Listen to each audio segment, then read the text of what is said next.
Hi. Hi. Thank you so much for having us here. Welcome home. And what a beautiful home it is. Thank you. Your house really screams your personality. Do you know online when people see it, they're Yeah. just like, इसने दीवार पे paint भी नहीं लगाया. And I'm like, actually, that's the look. Yeah, the distressed look. Yeah. Yeah, it looks really nice. Come on in, have a seat. Thank you.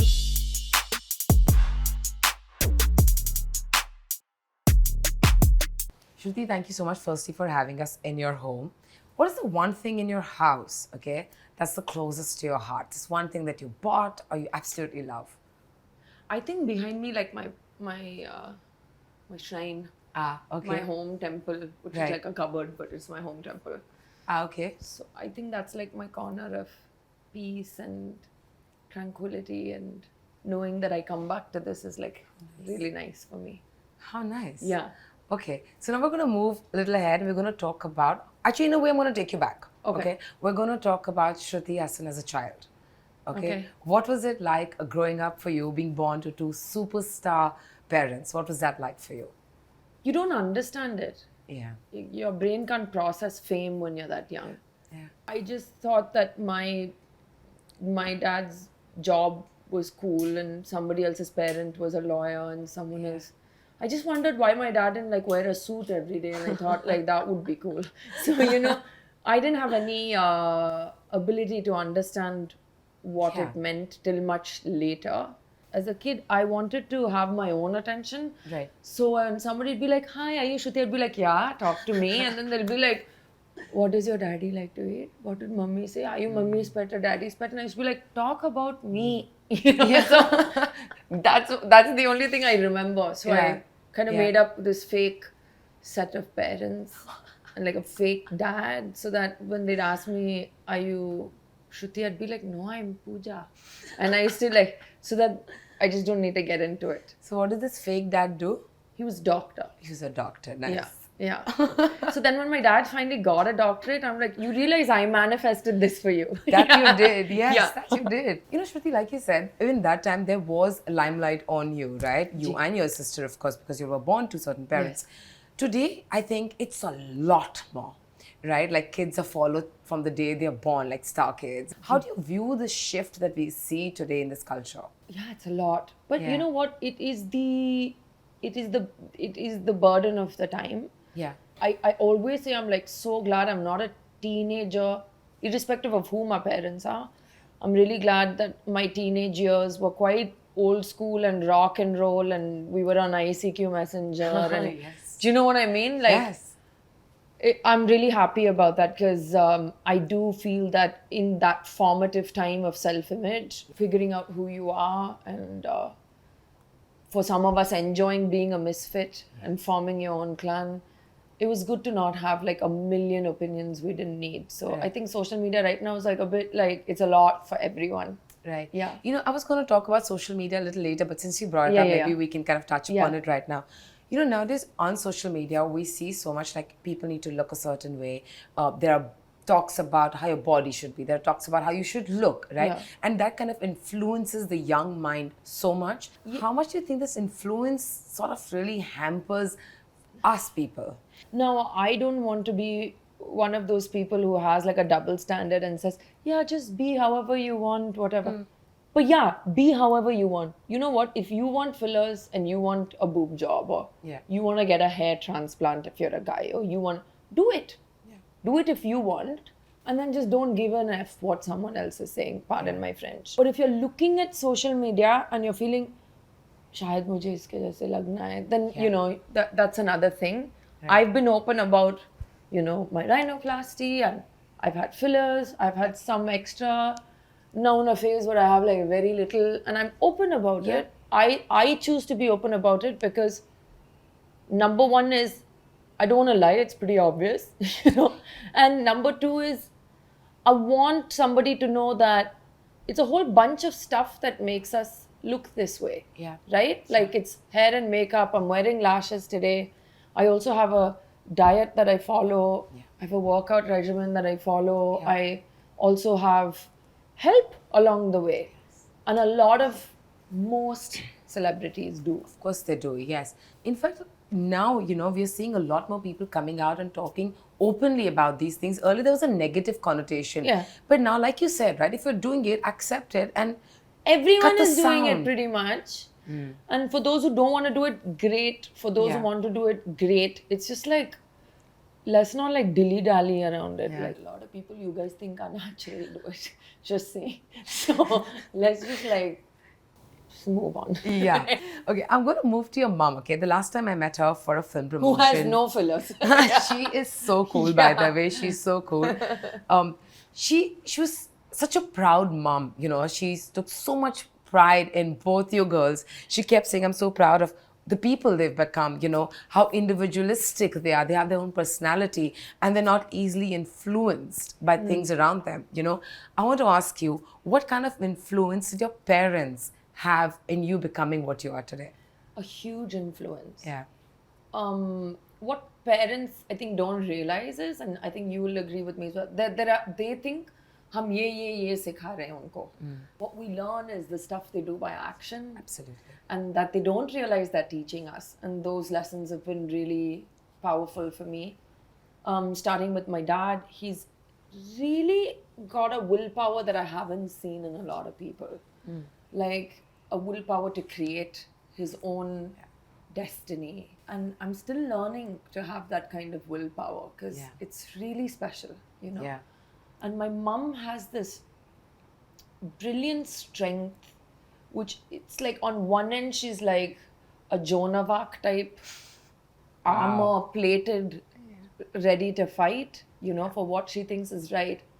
But she's also like as light as a feather. Nice. And she's really like kind of like a hippie. Like she loves traveling and backpacking and How nice. and she's really simple and down to earth. And I find them so fascinating as people. As I've grown older and I look at them as individuals, they have like really interesting qualities. Yeah. Yeah, they definitely do. There's this earnesty that both of them have. Is Absolutely. very... They're very different personality types, but but I think that the core kind of values are very similar. They're very humble people, both of them. Yeah. As you were growing up, when this was happening, when your parents did separate, what was that like for you? What kind of an impact does it have on you? Does it kind of change your view when you look at relationships at large? Even when I was very young, I was able to see them as individuals instead of just my parents. And I realized that, they both deserve happiness on their terms.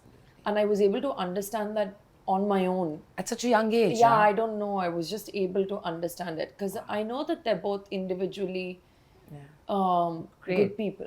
They basically never go out of their way to hurt anyone. They're not manipulative. They're not like that. And I'm not going to lie, it was very tumultuous and it was very weird that everyone seemed to know my parents are separating. And I think it was much harder for Akshara than myself because she was younger. But I always stand by the fact that they're both good people and they deserve their own bespoke happiness, whatever that means. And I think they're both very happy in where they are today. Yeah. And that's all that matters. So I'm very glad that the lesson I got was, yes, you try, but if you're not happy and it's not good for you, the situation, you must leave. Yeah. And that was a good lesson for me as a woman. There's a lot of parents who are together and maybe their kids grew up in a toxic environment, so you never know. That's why it's so important to be authentic even in a difficult time with kids. I feel. Just be honest. Yeah, because they'll pick up on that shit. So the energy they pick up on, you're thinking, no, but I didn't even say anything to you. But exactly. it's out there. Shruti, if you can talk a little bit about when you started off, you started singing at a really young age. Yeah. How did that happen for you? And was it something that was just by default or did you actively say, okay, I want to do this? I was 5. Yeah. So I don't think I actively said anything. Ilaiyaraaja sir actually said that she has a very strong voice, and then so I sang in a Tamil film called Devar Magan, and soon after that my father had like a little concert in Singapore where there was like, I don't know, 80,000 people or something, and there was a lot of people, and I sang a song that was from his film when he was a child actor, Oh. And something just happened to me that day where I sang in front of all of these people and I got an applause that felt really good, even as a kid. I knew something as a kid that this is what makes me happy. Right. And then later on, it wasn't for applause. It's just I knew that singing made me happy. Yeah. And as I grew older and I got more feelings and more BS in my life, I realized songwriting makes me really happy. I started to write, really. So it's the words that helped me. And I understood so many things about myself. And the journey through the darkness of the experiences I had, and which I don't really talk about because it's not my story alone to tell, you know. So I kind of navigated all of that through words and through music. So I'm really thankful for this tool that I have. It's beautiful. Also, then you had another outlet, which was acting. Yeah. From music to acting, how did that happen? I think Hiram was your first one. Like 14 or 15 years old. Oh, okay, yeah. And I was a costume assistant on the movie for Oh, my okay. mom. And they realized historically that somebody had come with their daughter and they didn't have a daughter. And the casting team was like, put her in the costume. And that was my by mistake debut. But that led to... No. That didn't? Okay, so then how did your first film happen? Tell us about that. Because of my Rakhi brother, Imran Khan. Imran, yeah. Yeah. So he was doing this film called Luck. And Luck, yeah. I had just come back from America and music school and he kind of suggested. And that's basically how it happened. So between acting and music, which one would you choose as a creative expression? A lot of people say, it's so obvious she's always just interested in her music. Why is she even acting? Because, you know, everybody's journeys are different. Yeah, sure. I'm the kind of person that if I didn't find joy in a situation or a thing, you can be rest assured I'd be bailing and bouncing. Something in acting and me, we kind of became like this, but it was a language and vocabulary I had to slowly develop. Right. In a timeline that did not appeal to others, and especially because of my parents' acting prowess and how established they were. And I understood all of that. And I've been very clear that my journey with acting has been so fruitful to me and it's been so amazing. And I've really enjoyed it. And I express things through acting and I learn things about myself through acting that I could have never otherwise through music. But I know for sure that cinema and acting has gravely, like in certain times, like just taken over and ripped out the fabric of how I write music. Nice. And it doesn't allow me to be inauthentic. It makes me make a true story out of it. Right. So I think it's really affected me positively the other way around. Yeah. So I can't choose. They're very, very different ways of communicating what I feel. Yeah. I think music came to me much more easily. I can still say it does. Yeah. With acting, I have a process that I need to get into to hit the rhythm. Right. Yeah. Shruti, being born to parents, again, like you just said, right, because of their acting prowess, there's always this pressure when their star kid is kind of coming out and following their footsteps. You know, how do you kind of navigate through that? I didn't. You didn't. You were just like, no.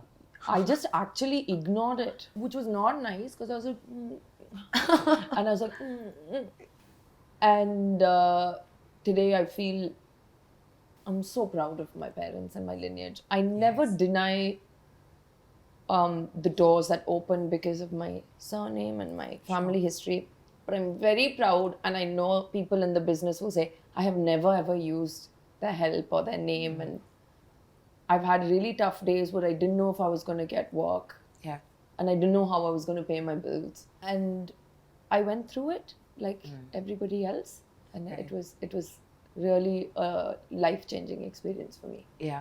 Yeah. But between the two industries, I would think there was a lot more that you were doing down south. Always. Right? Do you think there's kind of a difference when it comes to picking leads or picking actors? No. I feel like it doesn't matter. It depends on the people. Right.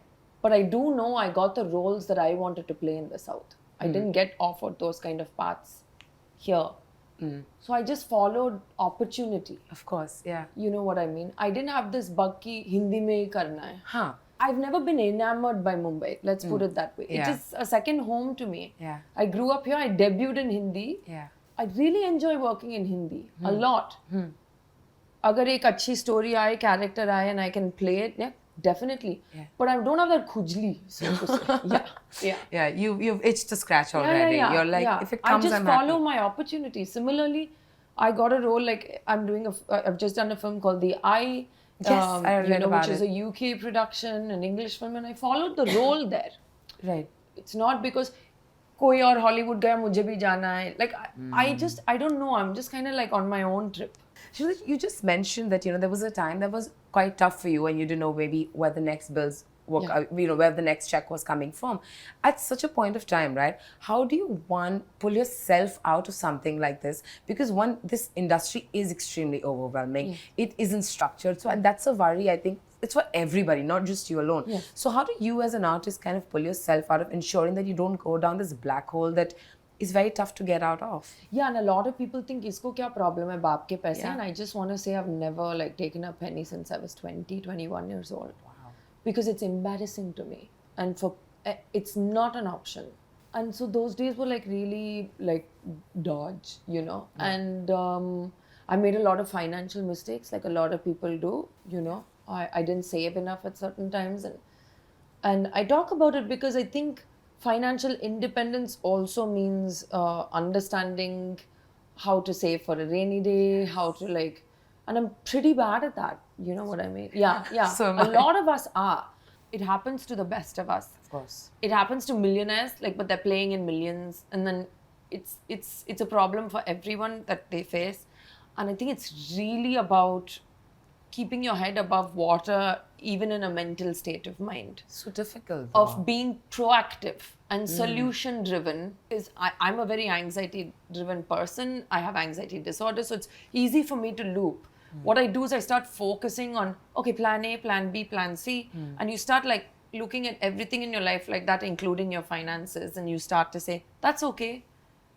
And also I just want to tell people, when you have a good relationship with money, and by that I mean it's something that flows in and out. Human beings have put too much pressure on themselves to earn, to be rich. And I understand it. It'll be like, हाँ तुम्हारे पास तो पैसे हैं, so it's easy to say.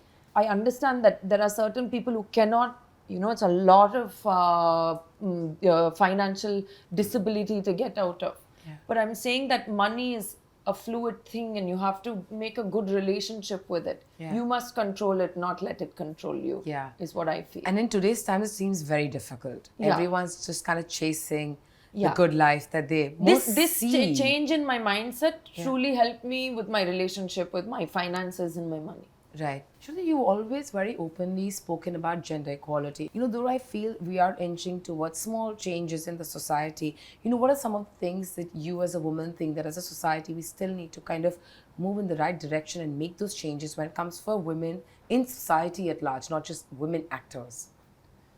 Safety. Yes. I think safety. So I'm not looking from my point of view and speaking alone. I feel education of the girl child, sanitation, health, menstrual health. These are things that really matter on a very basic level, which we've still not tackled. Right. To the best of our ability. Right. And if we kind of narrowed this down and spoke just about women in the industry, women on sets, what is that gap that we can fill? I feel it's happening slowly. My last film, The Eye, which I mentioned, is female writer, female producer, female director. So many women on set. I was just like, this is incredible. Right. The next film I'm doing in Telugu as a female producer. So I'm seeing a lot of women in power positions who are not token placements. They are actual women of power. No more embellishments. Yeah. Yeah. This is actual women of power. People of power. They are in the job, man or woman, because that person is equipped. That person is equipped to do the best for that job. And that is the underlying crux in all of this. Let's not have token placements. Shruti, if I had to ask you, when you look back to, say, 15 years back, and as you sit here today, you look back at your career, you look back how you've evolved as a person, what are some of the things that quickly come to your mind if you had to just do a flash of 15 years? It's been a journey that's been full of lessons. Yeah. Even though my parents are who they are, whatever, I very much feel that my frequency and way of operating isn't in line with this business on most days. Okay. Why do you say that? I can just feel it. I don't get on the train as smooth as the others. I disagree with them, they disagree with me, I'm sure, on this, or on certain days, on certain points, I may be like, no, but you're wrong. They may be like, no, but your point of view is wrong. That's fine. Yeah. But I'll tell you one thing, it's just the most beautiful place I've been a part of because I love the work. I said this recently as well. I feel like it's going to the temple. For me, Oh, nice. making a movie and telling a story is like prayer. It's really, it's got a sanctity and a power. That's what I grew up watching as well. So I don't need the pujari to let me in. Yeah, it's your own temple. It's my own temple. And that's how I look at this industry. Yeah. Yeah. So to creating many, many more things that are your own, that you own, that you love, and to doing everything that you love, Shruti. Thank you so much.